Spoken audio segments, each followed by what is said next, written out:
leaders and teachers, classroom teachers in particular, having to become more savvy with the virtual learning aspect, which is not a bad thing. And I see that when schools reopen fully. This is Blair Durham with Black Wall Street Today, your media hub for all things Black entrepreneurship, politics, news, and events in Hampton Roads and beyond. When I say black, y'all say Wall Street. Black Wall Street. Black Wall Street. When I say black, y'all say Wall Street. Black. And now, here's your host, Blair Durham. Greetings. Welcome. It's the 96th edition of Black Wall Street Today. Wow, we are fast approaching 100. The show is sponsored by the COO team, Apex Financial Group of Virginia, as well as Milestone Mental Health Agency. And this Best of Black Business series is all about social entrepreneurship. But before we get there, I do want to invite you to consider promoting your business via the Black Brand app. It is available as a free download on Apple as well as Android platforms. You can email us at bwst@blackbrand.biz. We'd also love to hear from you regarding your show ideas, your questions, your comments, your concerns. Love to be able to respond to those things on the air. So very excited to welcome our very first guest. Her name is Aarian Daniels, and she is the founder of Let's Talk Dyslexia, an advocacy group in Hampton Roads that's dedicated to raising awareness for children with dyslexia through education and community partnership. Ms. Daniels is a mother who was empowered to start the Let's Talk Dyslexia organization after receiving news that her then 8-year-old daughter, Nori, had dyslexia. While searching for a support group, she quickly realized there was not a platform that provided both resources and a safe space for parents to connect. So she decided to create one. Ms. Daniels serves on the board of directors for the Sink and Send Dyslexia Foundation, SDF, and recently organized an annual community bike ride called Let's Talk Dyslexia Bike Roll as a fundraiser to raise awareness about dyslexia and assist SDF with diagnosing and identifying dyslexia in young readers. Welcome to the show, Aarian. How are you? Hello. Well, thank you. How are you? I am doing well. I just want to thank you for your contribution, right? I just, in times like these, those innovative hats, that we're all wearing, trying to generate new ideas as to how we can best support our community. Thank you for stepping out and doing something about this. If you wouldn't mind, just give us a little bit of a backstory. What is dyslexia? Well, dyslexia is a learning disability that is very common, affecting 1 in 5 people, making it difficult to read and write due to problems identifying speech, sounds, and learning how to relate to letters and words. Wow, didn't realize it was that common, and I have a background in special education. 1 in 5 people. Yes, 1 in 5 have Okay. dyslexia. So it's very common. So how did you, and I think this is a fitting conversation, we're heading into back to school with everything that we have going on, how did you know that something was awry with Nori? Well, Nori has always been a very mature child. However, reading has always been a struggle for her, and that to me was very mind-boggling as to why. Explaining and being very articulate is very good for her. She has no problem with that. Writing was very poor. Her confusion with letters, numbers, and sounds, such as the 6 and the 9, and the D and the B, were very much a struggle for her. I also noticed her being frustrated while reading out loud. Along with her eagerness to learn, it started to become very low to null and void. She wasn't very excited about it as she once was. And from that, I decided to have her tested and found that she was dyslexic. Okay. And so if you want to share, what was that sort of testing process like? I know often we want to try and shield our children from, certain kinds of things. How did that process go? Well, like I said, from that, it was very hard to try to find someone who could test her. Yeah. Either it was, when you find somebody, it was months out, 9, 10 months out. Now we've got the school year gone all the way by. It was very much a struggle with trying to find someone or a service or someone or a resource to have her tested. Once I did find someone, which was the Sinkinson Dyslexia Foundation, they were very beneficial for me in having a resource and having someone to test her.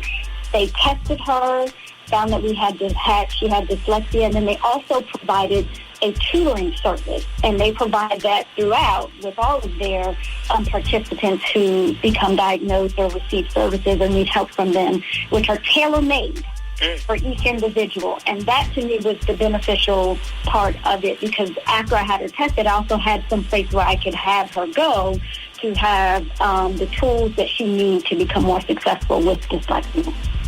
Perfect. So let's springboard now into the conversation about Let's Talk. What is your organization doing?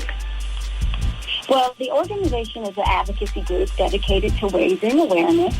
It was created to assist parents like myself who have a child or a family member that has been diagnosed with dyslexia or needs services to assist in identifying or diagnosing dyslexia, which again are not available in schools, public schools, and not all private schools either. After receiving that, of course, we came up with Let's Talk Dyslexia, and this is how that was born. But from that, we want to also use this platform to inspire and help other parents with similar issues. But one of our main goals is to push legislation so that other people won't have to work as hard to find resources as I did myself. So you have some goals as it relates to policy. Okay. Fantastic. Yeah, because it's a little bit disconcerting to know that, there's a very robust special education program, but that it does not actually provide services to or advocacy for students with dyslexia. No. It does not. That is the sad part about it, because there are, yes, reading specialists that are in schools, but they are not equipped to handle students with dyslexia. It's a different breed. You can't use that same type of tool or technique to help a student that's having problems reading if they have dyslexia. There are different forms of dyslexia as well. So once you have a diagnosis and is able to identify what it is, you need to have someone who's equipped and ready. And schools do not have that. And that's where our children that have dyslexia fall through the cracks. Yeah. And it's very sad. It's disheartening. Very disheartening. So we talked a little bit about diagnosis. I do want to ask you a little bit about the prognosis. So with the classes that Nori's taking, the sort of treatment that she's receiving, is she expected to fully recover from dyslexia, or is it something that she will always deal with and she's learning strategies to be able to cope with it? Like, what is that part of it? Well, let me address this. Once you're diagnosed, or dyslexia is hereditary. So you could have a family member that has it, a brother, sister, uncle. My brother has it.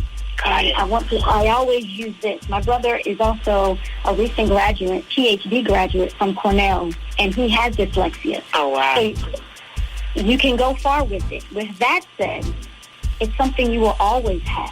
It does not go away, but you learn the tools and the strategies to deal with it, and it becomes a little more easier because you know how to handle it. You'll know how to combat that. Very interesting. Very interesting. Yes, it is. Yeah. Let me ask. A lot of people don't know that. Yeah, no, I had no idea.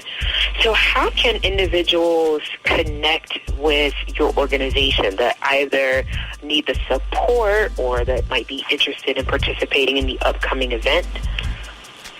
Well, we always welcome community support.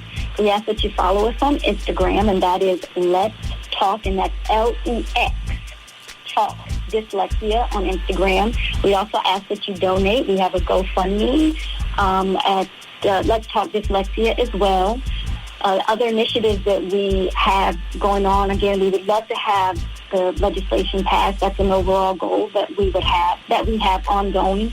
We have some other things that are coming up. We have the bike roll that just passed this Saturday, which was a great success. We have an unveiling of the Let's Talk Dyslexia patch that was designed for the Girl Scouts of the Colonial Coast. And we have the March 29th that just passed, and because of COVID, we weren't able to celebrate it. But we have the Let's Talk Dyslexia Day that has been recognized in several cities throughout Hampton Roads. Wow, congrats to you. When did you found the organization?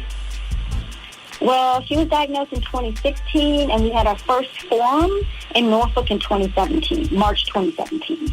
Wow, congrats.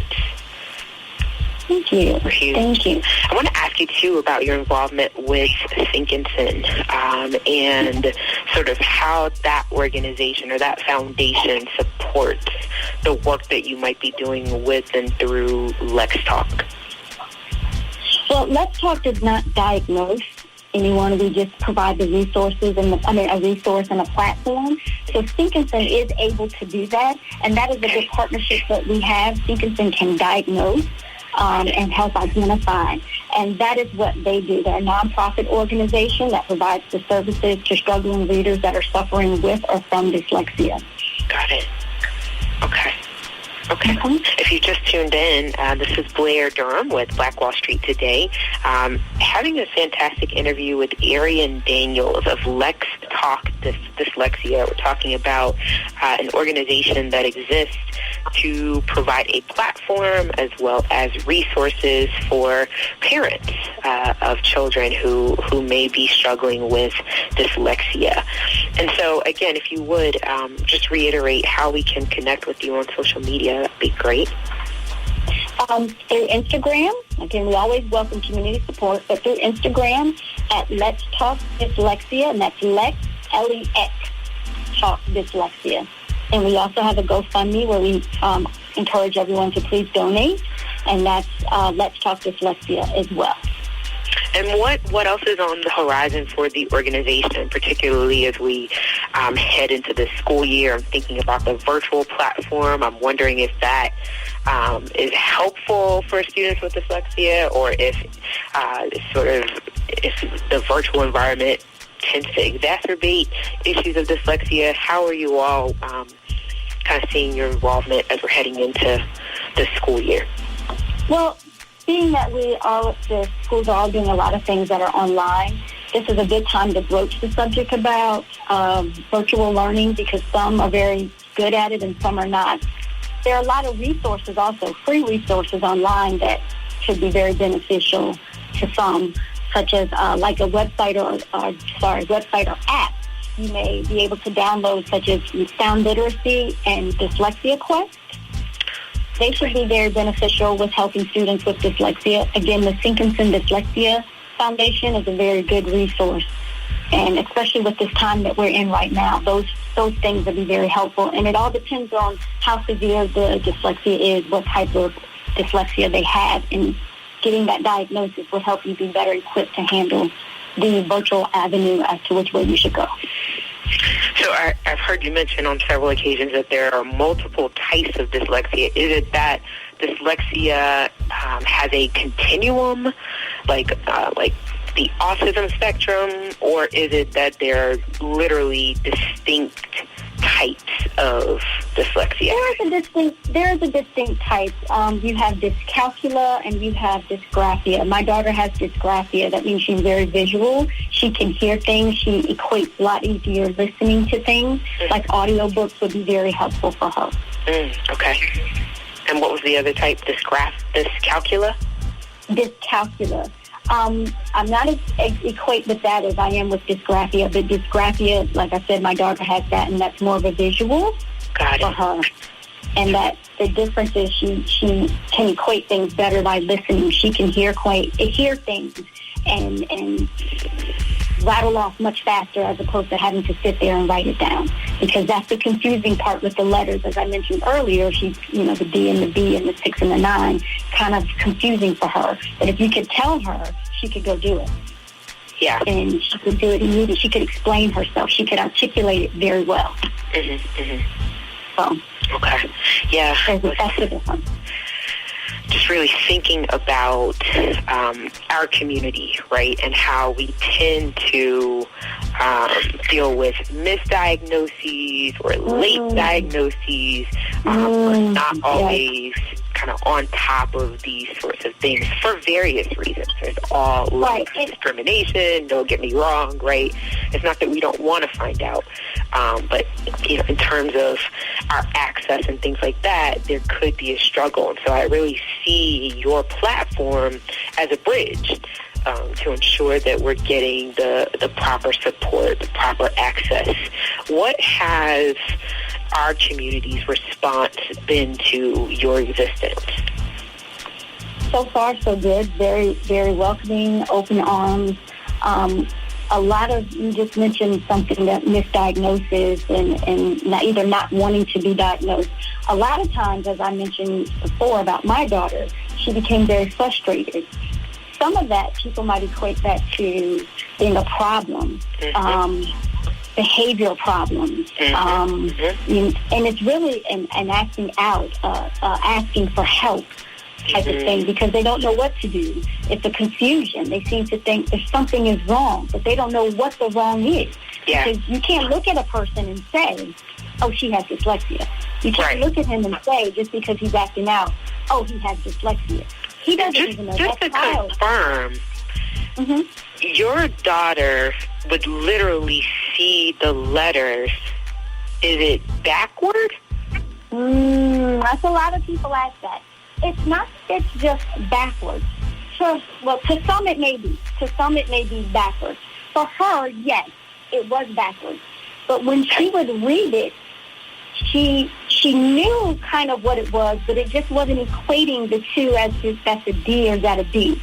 I know myself now, and I have not been diagnosed, but it can be some kind of confusing for some who are left-handed. My daughter is also left-handed. Okay. Wow. Sorry, I didn't mean to cut you off. I was having a aha moment.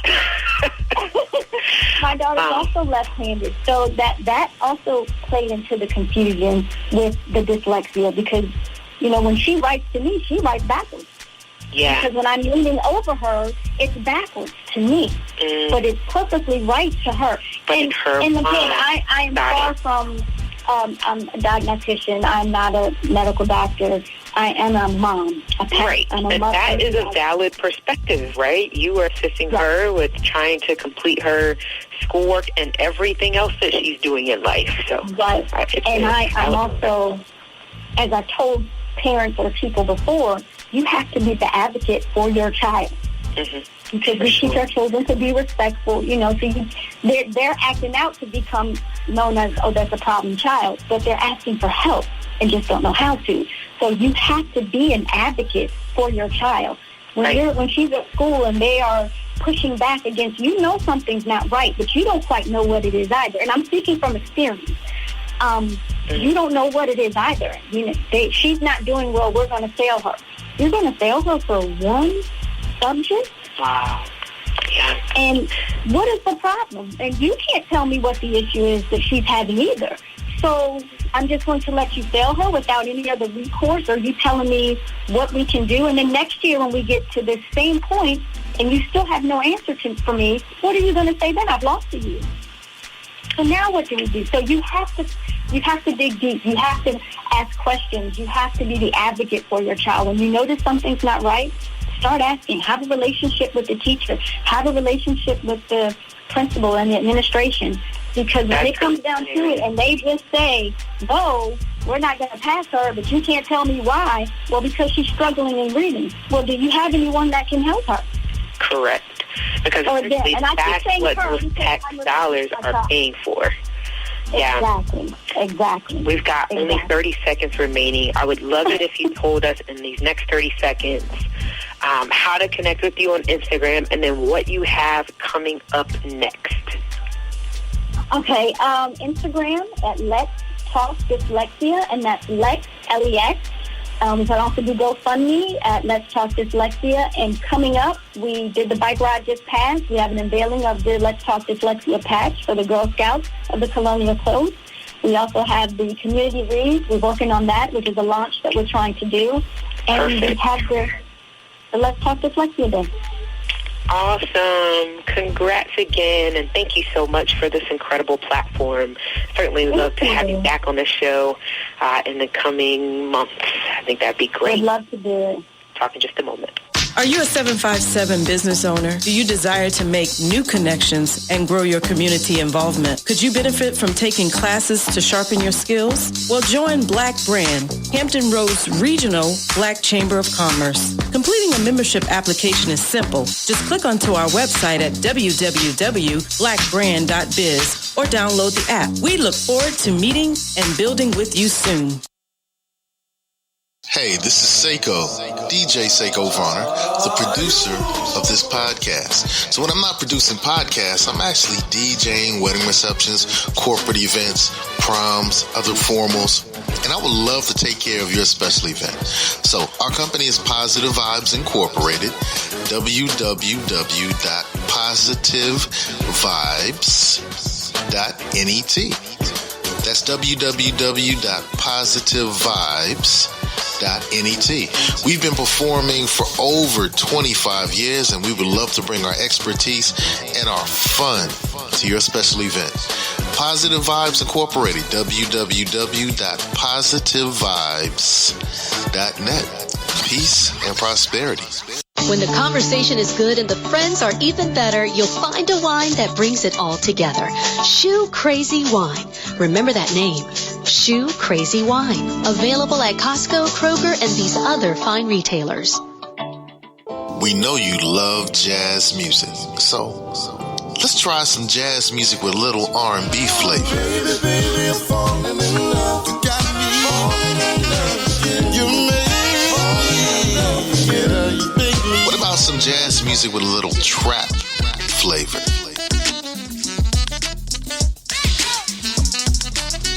Jazz and Caribbean. Hey, we mix it up. So, online, look for Grandpa Crunk and enjoy the great jazz music. Grandpa Crunk. Jazz music. And now, more Black Wall Street Today with Blair Durham on Smooth 88.1 WHOV.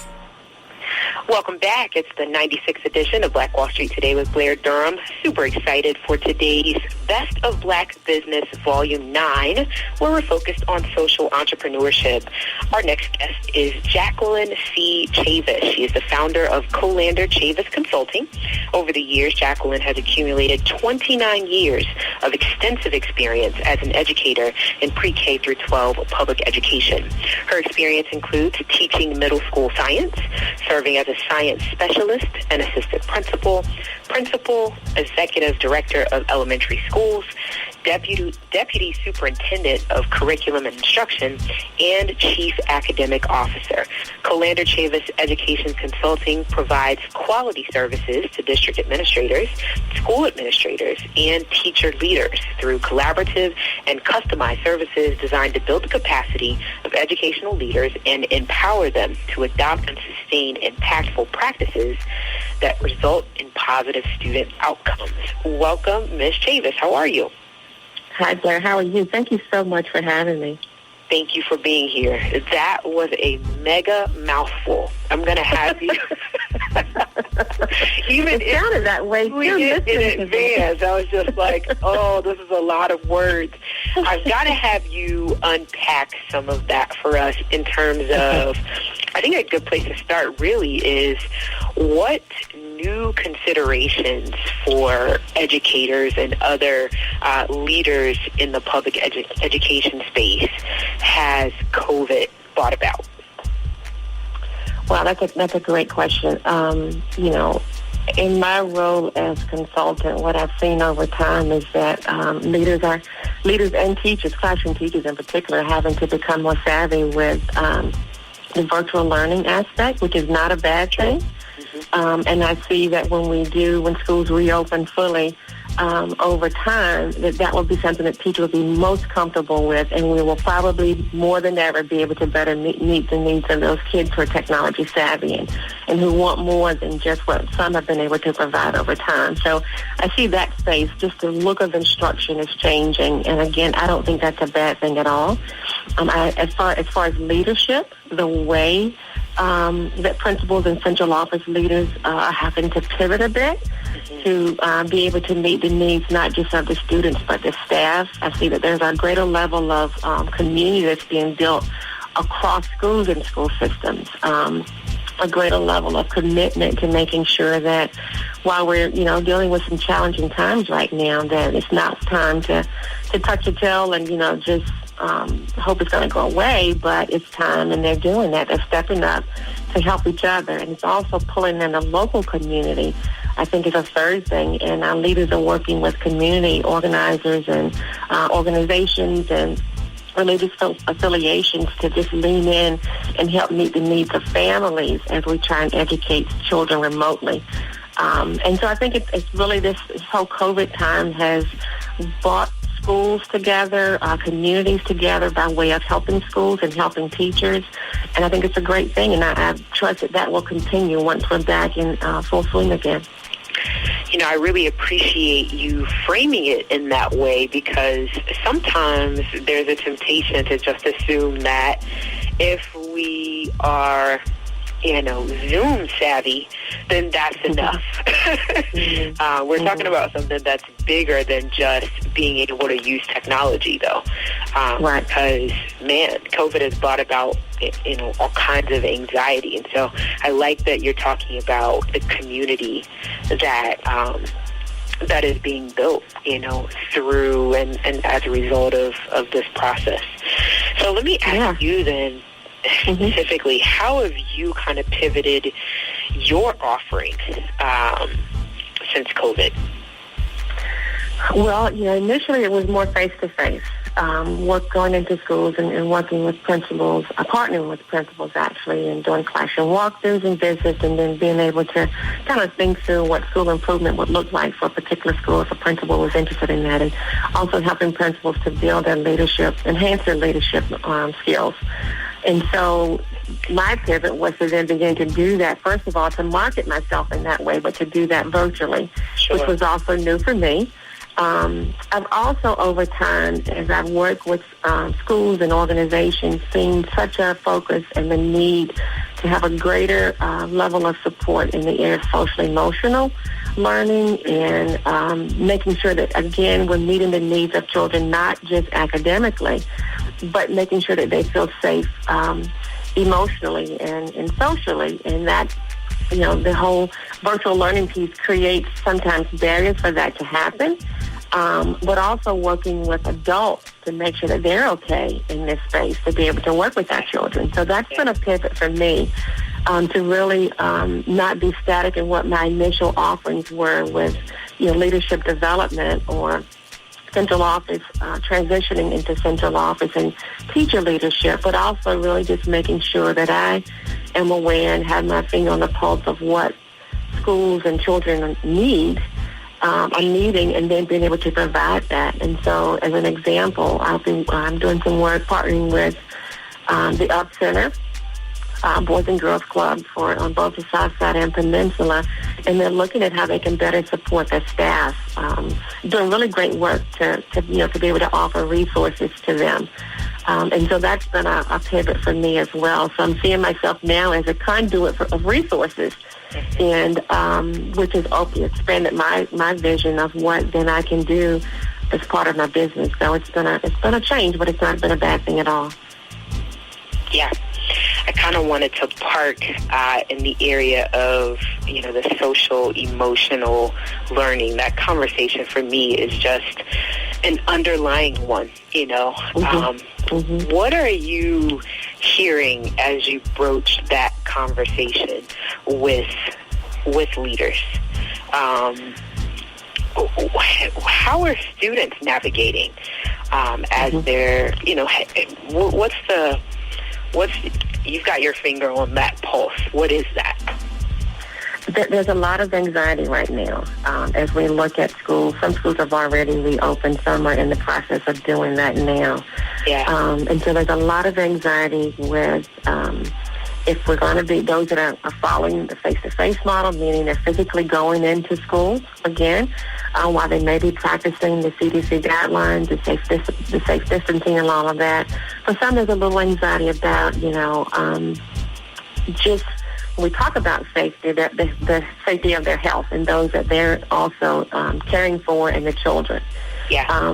The other part that when we talk about social-emotional piece is that the safe distancing has created some forms of isolation, and so people are being a little bit more, finding themselves in more of a depressed state than ever before.